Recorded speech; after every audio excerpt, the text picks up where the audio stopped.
They're all dead. Don't have to wait this time, 'cause I'm giving up on my sense of control.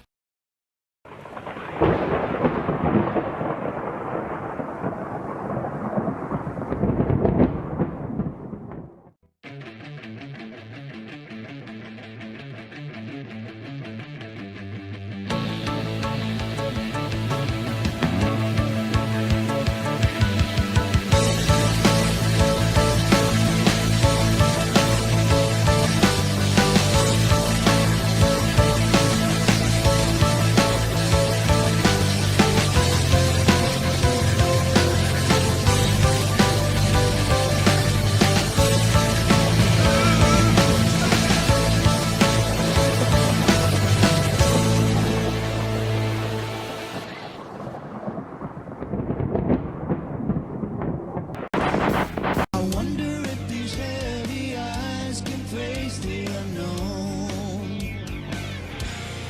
When I close my eyes, I realize you'll come my way. I'm standing. The Smack is back once again, ladies and gentlemen, and as you will have known or heard by now, I am going solo this week because, like Hulk Hogan, the storms are running wild over in America, the snow is falling, and Travis's internet connection just isn't holding up. So, technical difficulties have pulled us apart this week, but if you would like, then you can catch our little special we did before trying to record this episode, actually, on Walter's name change. That will be on YouTube. That will be on all the channels now, and depending on where you're listening to us, then you can go to unionsmack.podbean.com, click on all the icons at the top of the page, and you can listen to us wherever you listen to all your podcasting goodness. But before we get into this edition of the Union Smack podcast, as always, you can find me on Twitter at BruiserMate. You can find Travis on Twitter at Huss Hogan. Go to unionsmack.bigcartel.com for all your Hibiki TMD merchandise needs. ProWrestlingTees.com/UnionSmack. I drew a blank then. ProWrestlingTees.com/Union Smack, where you can pick up the new Union Smack t-shirt, and of course Lulu.com, where you can pick up a copy of my book The Undertaker, A Trip Down Death Valley, and NXT UK Year 1. So go and check all of that goodness out. Now, take two, some might say, because we actually got 10 minutes into this, pulling the curtain back for you a little bit. Me and Travis got 10 minutes into this review, and then the storms hit and the technical problems ensued, so we couldn't finish it together. So here I am, take two, and we are in your house 15, a cold day in hell, May the 11th, 1997, from the Richmond Coliseum in Richmond, Virginia. Now, unlike Travis, I got the free-for-all match, or the dark match, from the event. Rockabilly versus Jesse James. Oh, God almighty. Why did we put ourselves through this? Because we love you. That's why we put ourselves through this. Now, this was a rematch from In Your House 14, which wasn't great anyway, if you listen to our review of that. We began by being shown a video package of 3 weeks ago, where we saw the Honky Tonk Man and Rockabilly smash a guitar over Jesse James's head and Flash Funk's head. Now, Jesse James, aka the man who would go on to become Road Dogg Jesse James in the New Age Outlaws, doesn't get an entrance here because it's not important, and it's clear, like 2 minutes into this match, the commentators and the company just do not care. They've lost all interest in both men. Now, this is bad. This is like uber levels of bad, and it was, like I say, it was only about 4 minutes long. It was disjointed, it was mistimed, and I have no idea why they bothered giving us this as a dark match, because Their match at In Your House 14 was just the pits. And this is even worse. And it's only half the time. How do you mess up 4 minutes of match? Well, this is how. So Jesse James comes right out the blocks with a huge hip toss, which is mistimed, and a drop kick to the outside, which looks like it misses Rockabilly by about a mile. The commentators very quickly lose interest in this, and they relay us the story of Ken Shamrock, who will be competing in his first WWF match on this pay-per-view, and how he was attacked backstage by Vader and Mankind. Now, we're not shown this on the free-for-all. If you watched the free-for-all, obviously at the time in 1997, you'd have seen it all. But the specials on my DVD didn't have it. You know, don't have the important stuff on there. You know, the actual story advancement. Just dross like this match. So we're told Shamrock was attacked, which obviously, you know, sets up his babyface comeback for his match against Vader later in the show. Back to this match. You can clearly see the spot calling by Jesse James, and this slows to a crawl, and they're only 45 seconds to a minute in.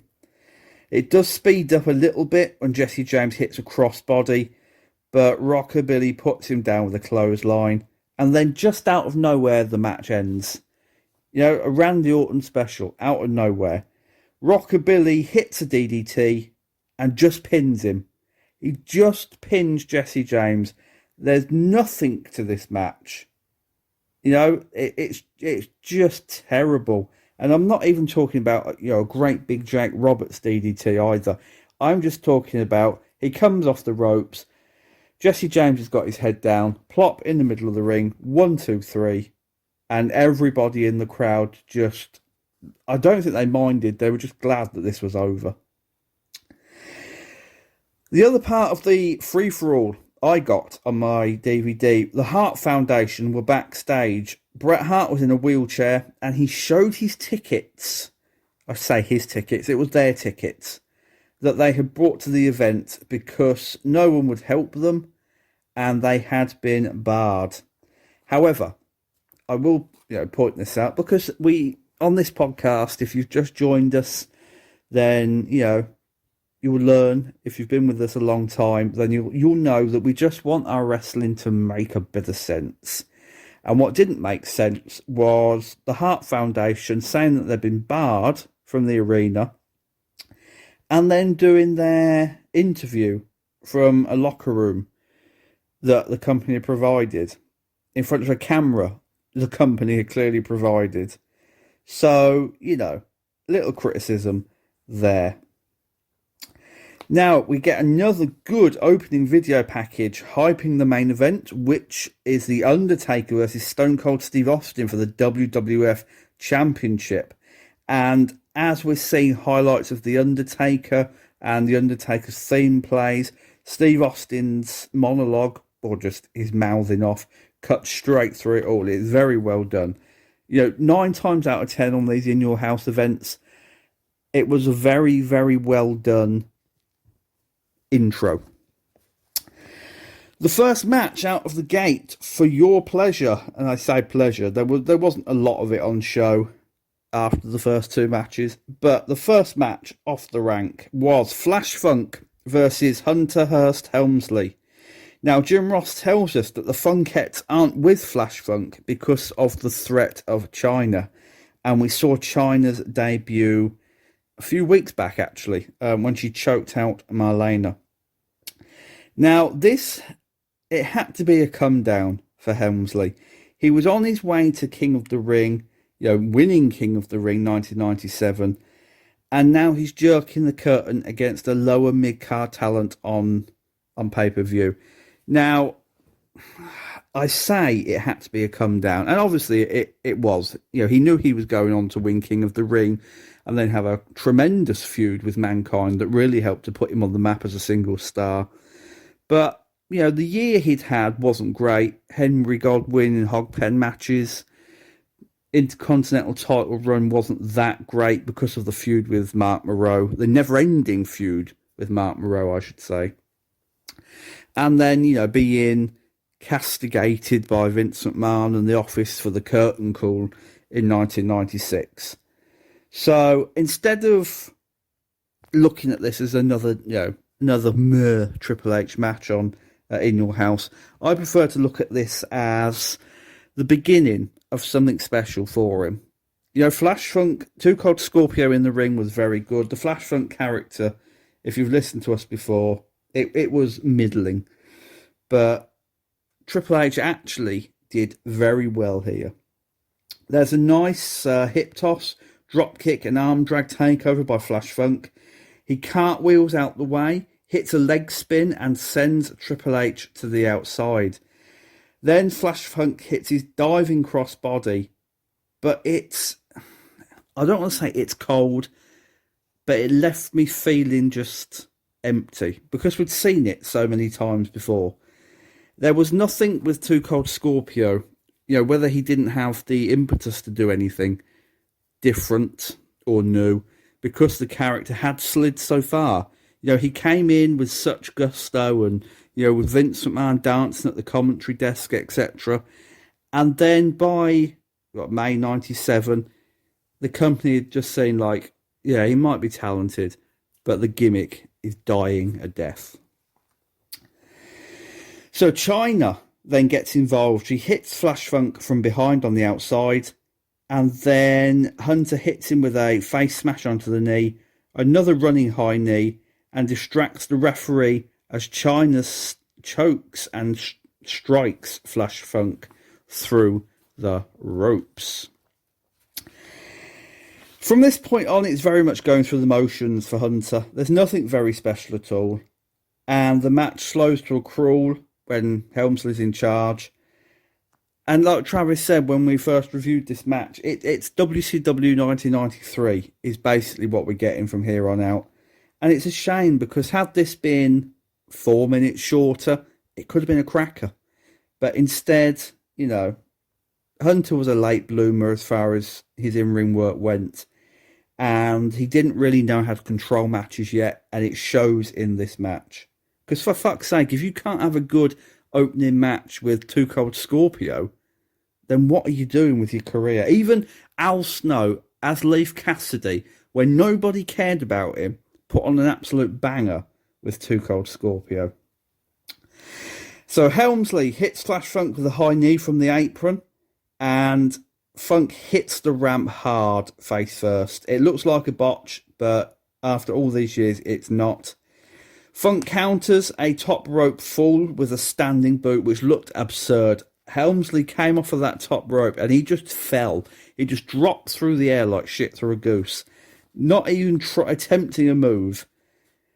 And then Funk hits a lovely spinning leg drop, top rope corkscrew crossbody. But Helmsley hits a back suplex from the top, which actually that was very nice. It took Flash Funk like 90 degrees over face first and wins with the pedigree. And it was worrying actually that 2 years into a main stage career and Helmsley hadn't really evolved at all. Not in character, not in ring work. And thank God for DX, because God knows where he'd have been without Shawn Michaels and without the ability, to break out and be humorous. Because this character was very much dying a death, in my opinion. And it was growing stale. China then carries Flash Funk around the ring and crotches him. And as Travis pointed out, his little nuts on the top rope to end this match. Now, we go to a video package of Ken Shamrock in the UFC to hype him for the match with Vader. And it's not a bad video package, but it does neglect, the fact that he was a professional wrestler before this.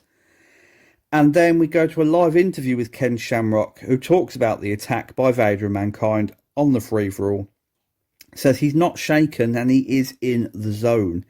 Now, as I pointed out on the first go-around, I was disappointed with this for the sole reason that this is the second In Your House after WrestleMania. You've already had Ken Shamrock in a starring role at WrestleMania 13. He served as a special guest referee for Bret Hart and Stone Cold Steve Austin. And then nothing. And then they bring him in for this match with Vader, which, you know, a UFC fighter against one of the most dangerous big men in the history of the industry. Should have been brilliant. Ken Shamrock's attack should have been on the main pay-per-view, not on a free-for-all that barely anyone bought. And believe me, barely anyone bought the free-for-alls in 1997. Just because they weren't, you know, really worth it. Like the kickoff shows in the present. They just were not worth it whatsoever. Shamrock's interview wasn't great. Like I said, we saw the sneak attack from Vader and Mankind, maybe 2 or 3 seconds worth of footage. Had it all happened on the pay-per-view, it would have given it much more meaning and, you know, an overarching story. But they didn't have the foresight to do that. Next up, we get Mankind versus Rocky Maivia. Now, Rocky Maivia had lost a lot of momentum going into this match and this In Your House. He dropped the Intercontinental title to Owen Hart the month before, and there was nothing really going for him story-wise. He was in the transitional phase now of babyface to heel. The Die Rocky Die chants were there. He would injure himself in a match with Mankind a few weeks after this. It would put him out until August, from where he'd come back and join the Nation of Domination. And then he'd have that great story which just elevated him, where he, you know, seized power of the nation from Farouk and had Farouk kicked out, etc. Now, I'm not sure, I'm not going to lie to you, I'm not sure whether that story was meant to be expedited prior to his injury and it was meant to be the story for Rocky Maivia through the summer, but plans had to be changed. Before the bout begins, Todd Pettingill is with Rocky Maivia backstage. They're showing his debut at Survivor Series. They go through all the accolades he's racked up since November 1996. And then Todd asks him if it came too soon. Rocky says yes, but he's learned a lot going up and down and about his own determination. And there's no smiley Rock here, you know, there's no perfectly white teeth with a glint. You can see the heel attitude oozing through him. And it you know, promo-wise, he's still got a lot to learn. But, you know, the look-wise is very good. As for this match, I'm not going to say first class because we've seen better matches. But what I will say before we get into the match itself is what, you know, me and Travis talked about on take 1, is that Mankind / Mick Foley doesn't get enough credit for his 96-97 run. And what I mean by that is that he took some legends, i.e. The Undertaker, and some up-and-comers like The Rock, like Austin, particularly Hunter Hearst Helmsley, and he made them all better. Mick Foley was that type of wrestler who could make other men around him, even if they weren't great, better. Arguably, The Undertaker didn't really click in the ring until 1996 when Mick Foley got there. You'll have your own opinions on that. There are podcasts out there solely dedicated to The Undertaker who probably would disagree with me. But like I wrote in the book, it was really Mick Foley that spurred Mark Calloway to try harder. Because before Mick Foley, Mark Calloway had, you know, Giant Gonzalez, Kamala, Mr. Hughes, Yoko, you know, the list goes on and on of big men. 1% of that list, you know, could really wrestle and bring something out of The Undertaker. But then Mick Foley came along and it was almost a necessity that whoever he stepped in the ring with, you know, had to step up to his level. Undertaker did it. Hunter Hearst Helmsley did it in their feud, which was to come through King of the Ring, through SummerSlam. And Rocky Maivia did it here. There was no choice. Because Mick Foley was at such a level, This match really brought out the best in Rocky Maivia. Now there was a brawl outside. Maivia hits a lovely power slam off of a rebound, but there are some awkward mistimes from him, which it make it a little bit clunky and disjointed at the beginning. Mankind with a lovely apron cannonball to the outside mauls Rocky Maivia as he throws him back inside. And at this point, I will say the crowd are dead. They're playing to library silence. Maivia hits a snapmare over the top rope, which looked fantastic. They both fight up the aisle, and then we get the soundbite of the match, really. The rock bottom on the aisle, and that brings the crowd around. They snap out of their slumber. They're on their feet, and you can hear Mick Foley's head connect with the back of... I said the back of his head, I should say, connect with the aisle. This is a sick, sick crack. There is no story to this at all, I will say. It's just a series of moves that meant nothing. Mankind counters a crossbody with the mandible claw, and that's what gets him the win. It's not a great match, but obviously it's a better match than Rocky Maivia has had yet in his entire run in WWF up to this point. Certainly his In Your House career. So I would give this match a watch. It's not great by any standards, but it's sort of a evolution for Rocky Maivia, really. So next up, we are shown Crush wrestling 3 jobbers from the previous week's Monday Night Raw. Now, what happens is this is all the lead up to Ahmed Johnson versus the Nation of Domination in a 3-on-1 handicap match. So the story was, Crush could take on 3 men to show how dangerous and foreboding the Nation were.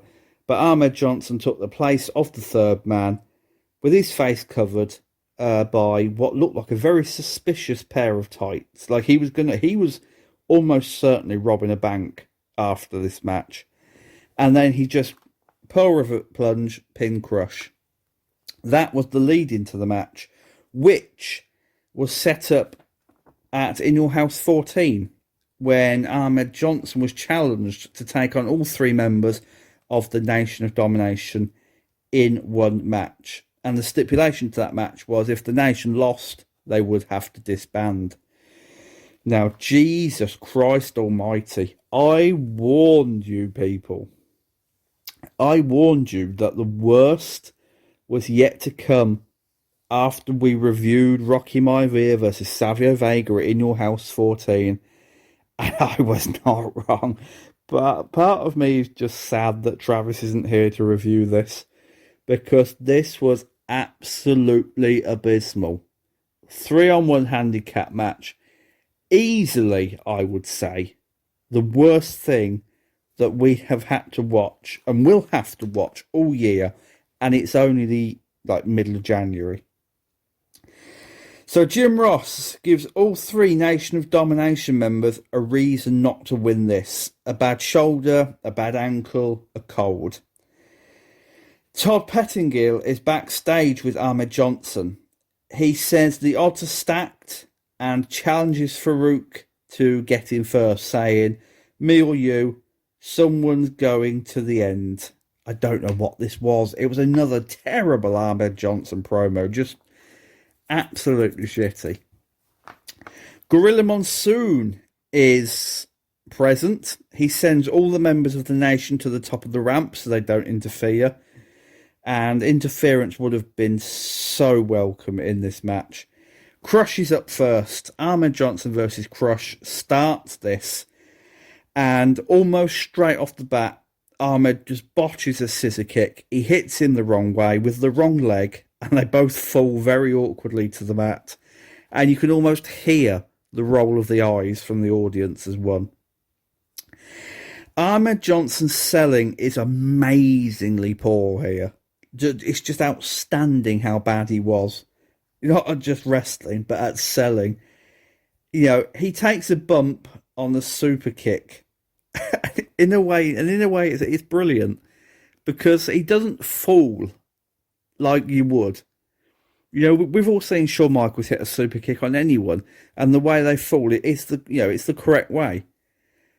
Ahmed Johnson, and I don't know why I'm laughing because this match nearly made me cry. It was so bad. Ahmed Johnson. Oh God. Crush hits him with a super kick. Not the greatest super kick in the world, admittedly, it was Crush. But nonetheless, it was a super kick. And instead of just falling backwards, Ahmed Johnson jumps backwards as if he's just put a foot on a skateboard and gone back. And it's the most brilliantly funny thing I think I've seen in a wrestling match in years. Just amazing. But selling wise, I will say he looks like he is coming all throughout this match.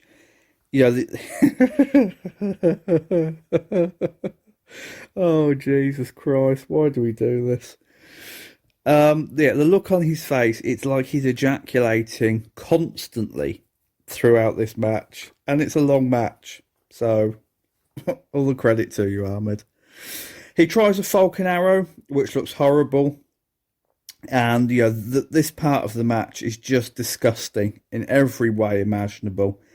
Johnson counters a heart punch with an awful spin kick, pins Crush to eliminate him. Thank God that's over. And then comes Savio Vega, limps to the ring, hits a lovely spinning kick in the corner, but now this has reached the point where it's excruciating to watch. And this part of the match is almost 6 minutes. 6 minutes of nothing. It's mostly notable for the distracting wedgie on the right cheek of Ahmed Johnson. It is pulled up magnificently tight. Savio rolls outside, hits a super kick, and then gets disqualified for attacking Ahmed Johnson with a chair in which he targets the leg. Obviously to set up Farouk coming in next, so Farouk has got an easy target. Farouk gets in, pulls off the bandage on the shoulder, the sling thing, to reveal that his shoulder is, fully healed. And this is pretty much short and sweet. Ahmed Johnson fights back with a hideous spinebuster, goes to the Pearl River Plunge, but he can't pin Farouk in time. Farouk kicks out and then chop blocks the leg and wins with the Dominator. Absolutely terrible. I wouldn't usually recommend you go back and watch matches like this that are as bad as this, but I specifically want you to sit through this for Ahmed Johnson's selling and Ahmed Johnson's facial expressions. You will hate every minute of this match, but it is worth it just for that. I absolutely promise you. Oh dear. We're then taken back to... Why am I even laughing about it? It was painful. We are then taken back to Monday Night Raw to see Vader spitting in Ken Shamrock's face and the pair brawling in the ring. And then we get Todd Pettengill and Vader backstage. We are shown more footage of them attacking Ken Shamrock on the free-for-all, which is just the same footage. It's nothing special or... Oh. Vader said he was playing with Ken Shamrock, and then Todd Pettengill reminds us that there's only one way to win this match, and that is submission or knockout. Vader does, to his credit, talk a very good game here. Yeah, I don't think he gets enough credit for his verbal skills, but as a mastodon, even though basically they'd lost interest in him as a talent, he was able on the stick. No holds barred, Ken Shamrock versus Vader. And what was the theme for this Ken Shamrock's entrance? It was almost like zippity doo dah, zippity. It was terrible. The match. Oh, this match. Ken Shamrock goes for leg kicks and submission holds. Vader goes for like knockouts and strikes. So that they play to their strengths and their arsenals. Shamrock, don't know how he does it, but he hits two huge German suplexes that flip Vader, and the match is really stiff. Like you can tell they are striking each other for real. Ken Shamrock has clearly forgotten how to be a professional wrestler. He sticks with the UFC stuff, and he punches and kicks Vader so hard that it's visible. At one point in the match, Vader rolls out, adjusts his mask, and then as he's climbing back in the ring, you can hear him shouting, "Ease up," to Ken Shamrock, but Shamrock doesn't. There's a lovely roll through into an ankle lock, which Vader escapes, and then Vader has to start fighting fire with fire, and he hits back, and he hits back hard. Vader, lovely suplex over the top rope to Shamrock. I say suplex, he just dumps him. It's almost a fuck you. You're not going to go easy on me, so I'm going to hurt you equally as much as you're hurting me. And then we see Vader bleeding from the nose. And this is from previous strikes from Ken Shamrock's knee. And he actually broke Vader's nose during this match. That's just how wild he was. Vader goes for a submission and a choke. There's a Vader splash in the corner, but he misses the moonsault, but he still gets some because Ken Shamrock rolls the wrong fucking way. He rolls into it rather than out of it, if you know what I mean. Shamrock tries various submission moves, including a single leg Boston Crab and an ankle vice. Vader then, and this is a good bit, they're fighting in the corner. Shamrock is punching him, and Vader's trying to swat him away like a fly. In other words, he's like, you have to ease up now because you're literally punching the shit out of me. And then Ken Shamrock doesn't listen, and Vader, like a big bear, Vader just clobbers him. And I mean, he hits him around the head so hard that it looks like it could have took his head off. Shamrock collapses to the match, and then they somehow work out the ending, and Shamrock wins by submission with an ankle lock. It's a terrible finish. Weak. It's as weak as a newborn kitten. But I think Vader clearly wanted it over with. It's very stiff and awkward. It was hurting Vader. It was hurting Shamrock. They both looked like they'd been through a 50-minute, war. I would say go and watch this as well, for the simple reason that I can't do justice how stiff and how hard and how ultimately good it is to see two men just beating the shit out of each other. And that's what this is. There's very little cooperation here. You're not going to see any backflips into Hurricane Ranas, into kip ups. This is just knock down, drag out, blow for blow. And I know our audience, and I think you're all savage enough to like this very much. So we're taken backstage where Todd Pettingill with Stone Cold Steve Austin. Austin is asked about the Hearts and is told that they'll be that much closer. And he said then he'll send them all back to Calgary in wheelchairs. We then see Austin hitting a stunner on The Undertaker 2 weeks ago, and then he gets a chokeslam as a receipt, which Todd Pettingill calls a tombstone. Of course he does. The main event of In Your House 15, A Cold Day in Hell, is The Undertaker versus Stone Cold Steve Austin for the WWF Championship. And oh boy. So to begin with, the Hart Foundation, of course, come down. They take their seats at ringside in the front row.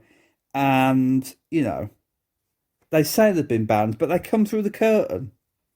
Because you would, wouldn't you? You know, you've been banned, but you'd be allowed in the locker room in front of a camera and then to make your entrance down the aisle through gorilla position. Just logic, please, make it make sense. Match time. Austin attacks The Undertaker. They slug it out.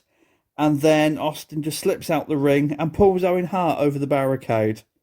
Undertaker slams Austin into the steps. And then The Undertaker attacks Owen Hart just for no reason, for shits and giggles, basically.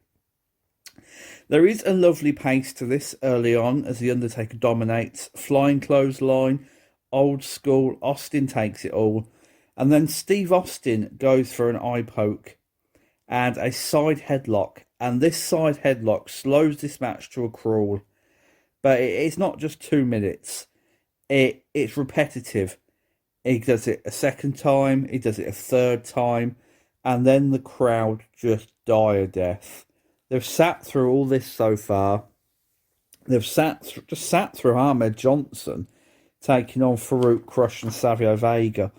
And now they're watching, basically, the WWF champion, a legend already in The Undertaker, and the man who is going to sit atop the WWF throne in 1998 just lay in the middle of the ring in a stoic headlock. And that is it. That is it for about 5 minutes of this match. And it's baffling. So instead of just watching this, the camera cuts into the audience where a crowd member is trying to get to Bret Hart, but Jim Neidhart sort of muscles him back as security take him away. And then as we go back to the action, Austin goes to the leg and the match explodes again. There is the story of The Undertaker's injured leg as Austin targets it. There's a lovely counter here where Austin counters the tombstone with a reverse leg trip and an STF. And there are parts of this, I'm not going to lie, unexpectedly sloppy. And you wouldn't expect that from Austin. And I know there are people who say, well, it was 97, Steve Austin. It was like, yeah, but as studying Steve Austin in WCW, he was crisp, he was technically sound. There's no reason he shouldn't have been here. I know it wasn't part of the character, to be a technical genius. He was obviously more of a knockdown, drag out type of guy. But there's no reason it should have been as sloppy as this looked. And, the crowd fed off of it because they were lukewarm at best now, and it made it a bit of a slog to watch. The match goes outside. Undertaker goes to Austin's knee with submission moves, and it's tit for tat as they trade blows and moves to the leg. Undertaker hits a Harlem sidekick, which was nice to see, very unusual. And then Austin counters old school by crotching the Undertaker on his little nuts, as Travis would say. But Taker counters a suplex and drops Steve Austin front first. There's a jawbreaker out of a sleeper, which, the commentary, they can't tell whether it's a Stone Cold Stunner or not, which it's not. And then Austin hits a low blow, gets into an argument with Earl Hebner. The Undertaker then nails a low blow on Steve Austin. And there's a beautiful moment here where Earl Hebner just flips off Steve Austin as he's laying in agony on the ground and quite clearly shouts, "Fuck you," to pop the crowd. Choke slam, Stone Cold Stunner. But then as Austin goes for the pin, Brian Pillman rings the bell for the distraction. And as Austin is flipping him off and mouthing off, Undertaker hits the tombstone. There's a nice reversal of it before that, where they go sort of backwards. So Austin looks like he's going to, deliver it. And then the Undertaker forces his weight backwards and then hits the tombstone for the win. After the match, the Hart Foundation invade. They attack the Undertaker. But Austin goes straight for Bret Hart, tips him out of his wheelchair, steals his crutches, and attacks the Hart Foundation with the crutches. And as the Hart Foundation is scarpering to the back, Austin returns to the ring and hits a stunner on The Undertaker and then chases Bret Hart up the aisle. It's a well done ending. It protected Austin, so he didn't have to be pinned completely clean. It continued, the furore with the Hart Foundation, which would lead into Canadian Stampede in Your House 16, which we will be reviewing in a week or two's time. It wasn't a great match. I didn't enjoy this at all. The crowd were dead, and the whole thing seemed a bit just lazy to me. When you think of Austin Undertaker, that they had thrillers. SummerSlam 98 was one of their best together. This just wasn't at the races. And the whole show, for me, I know Travis didn't hate this show, but the whole In Your House 15 just seemed a little bit rushed to me. And I know it's only 2 hours long and they've got a lot to fit in, a lot of story to pack in. But, start to structure your pay-per-views better. All in all, not the worst one we've seen, not the best one we've seen. For me, that comes next. In Your House 16, without giving too much away, is everything an In Your House should be. I would rate this C. I think it sits in the middle. There's some good stuff here. The opening match isn't terrible. The main event is a letdown. But the Ahmed Johnson thing just drags the arse out of this show completely. At least 13 minutes of this. But like I said, do watch it. And you won't regret it. No, that's a lie. You will regret it, but go and watch it anyway, because there are some just little nuggets of gold. And that caps off this week's Union Smack podcast, In Your House 15, A Cold Day in Hell. We are another show down, another In Your House down. The train carries on. Next week, hopefully, tech issues, willing, we will be reviewing the Royal Rumble 1994 for Royal Rumble week, as chosen by you good people on Twitter. There will also be a special extra episode, a classic review from the YouTube channel from, I think it was 2 years ago we did it, of the 2005 Royal Rumble. So look out for both of those next week. Keep an eye on the Twitter pages. All the information's there. The Union Smack Twitter page, my Twitter page, Travis's Twitter page. We will let you know what's coming up. And all that's left for me to say is thank you very much for joining me. Thank you for putting up with me. I know, Travis will be back next week because hopefully the storms will have subsided. But until then, you can find me on Twitter at Bruisermate. Follow the Union Smack podcast on Twitter at Union Smack. Travis at Huss Hogan. Go to unionsmack.bigcartel.com for all your Habiki TMD merchandise needs. ProWrestlingTees.com/Union Smack for the official Union Smack merchandise. Lulu.com, where you can pick up copies of my books, The Undertaker, Trip Down Death Valley, and NXT UK Year One. And if you want anything else, just go to the Podbean page. And if you're on, a laptop or a computer, all the links to everything are at the top of the page. The podcast site links are there too. Go and click on that. If you're on mobile, top right corner, 3 bars, click them. It will drop down menu and take you to everything I've just mentioned. So, ladies and gentlemen, until next week, Royal Rumble week. Cheerio, mates.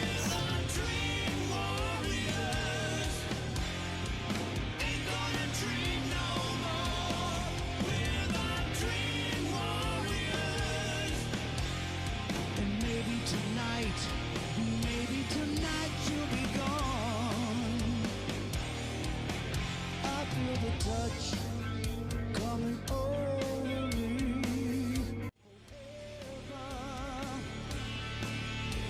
Together, whoa, we're the dream warriors. Ain't gonna dream no more. We're the dream warriors.